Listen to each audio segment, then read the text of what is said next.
সে নিয়ম আছে যে আমি সিগন্যাল দিচ্ছি না কিন্তু খারাই গেছে ওই দিকের গাড়ি আলায় এইটাই শেখার না রাস্তায় ক্যারে আপনি কেনা ছাড় দিবেন এটা দেখ সিগন্যালটা পরিসংখ্যা কম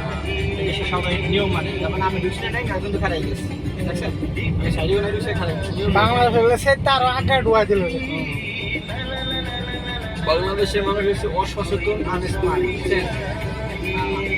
দিমাগ খারাপ আছে মনে করে পৃথিবীর মধ্যে সবচেয়ে বড় জ্ঞানী বাংলাদেশের মানুষ আসলে পাগল অর্ধেকের বেশি পাগল এই রেল স্টেশনে কাজ করছিলাম কত দূর তোর এটা স্টেশন ওই যে এটা তো নিজের নামাতে ওই যে এটা হ্যাঁ স্যার গেছি না আমি এখন তাই কি লাগাবি রে স্টেশন ছোট স্টেশন ছোট গাড়ি মারি থামে গাড়ি থামে না কোনো গাড়ি থামবে না হয়তো মনে করতে আগের কথা